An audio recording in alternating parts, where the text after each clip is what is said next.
একসময় যাদের সংসারে ছিল অনিশ্চয়তার দীর্ঘশ্বাস, আজ তাদের চোখে মুখে স্বপ্নের দীপ্তি। জয়পুরহাট সদর উপজেলার সৈয়দ আলী গ্রামের মোস্তাক আহমেদ সনাতন পদ্ধতিতে হাঁস পালন করলেও রোগবালাই আর লোকসানের কারণে বারবার হতাশ হতে হতো তাকে।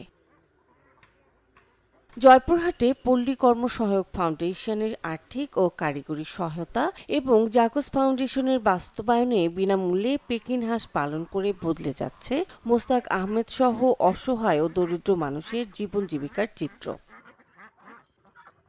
জয়পুরহাটে প্রায় ২৫৯ জন খামারি পেকিন হাঁস পালন শুরু করেছেন। অল্প সময়ে অধিক মুনাফার সম্ভাবনায় বদলে যাচ্ছে অনেক পরিবারের জীবন জীবিকা। এই হাঁসের বয়স ৬০ দিনের মধ্যে ২.৫ থেকে ৩ কেজি ওজন আসে এবং ওনাদের কথা অনুপাতে আমি এই হাঁসটা পালন করি। এতে করে দেখা যায় যে ২.৫ থেকে ৩ কেজি প্লাস হয়ে যায় হাঁস, যার কারণে একটা হাঁস অনেক সময় দেখা যায় ১,০০০ থেকে ৯০০ টাকা পর্যন্ত বিক্রি করা যায়। আর জাকস ফাউন্ডেশনে ধন্যবাদ, এই হাঁস দেওয়াতে আমি এখন স্বাবলম্বী। এতে করে আমার সংসার সুন্দরভাবে চলতেছে। আমরা দেখে আসছি দেশি হাঁস পালন করা, দেশি হাঁস পালন করতে অনেক সময় লাগে।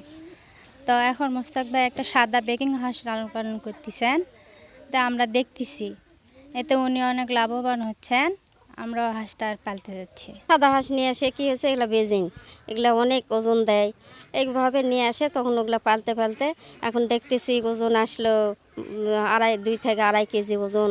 আবার লাভও বেশি, ২ মাসের মধ্যে এই হাঁসের লাভ আসে ৭০০-৮০০ টাকা পর্যন্ত আসে।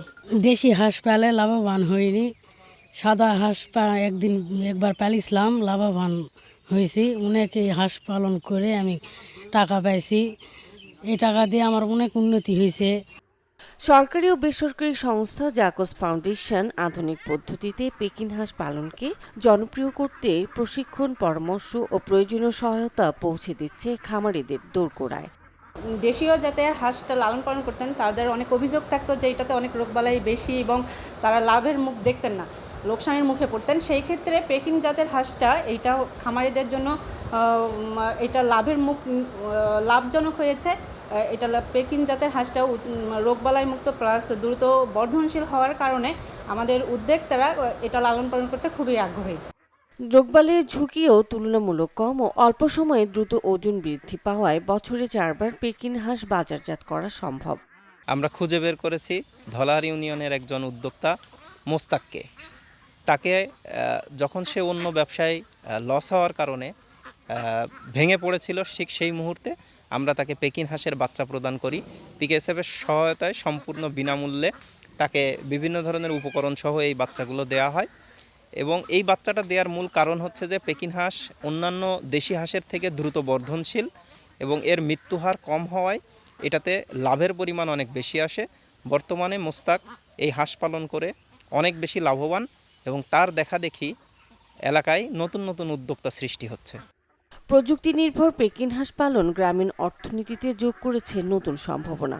আধুনিক পদ্ধতি চালুর মাধ্যমে উৎপাদন ও লাভ দুটোই বাড়ানোর লক্ষ্য নিয়ে কাজ করছে জাকস ফাউন্ডেশন। এতে স্বাবলম্বী হচ্ছেন খামারিরা, সৃষ্টি হচ্ছে নতুন উদ্যোক্তা। Desk report, channel 24।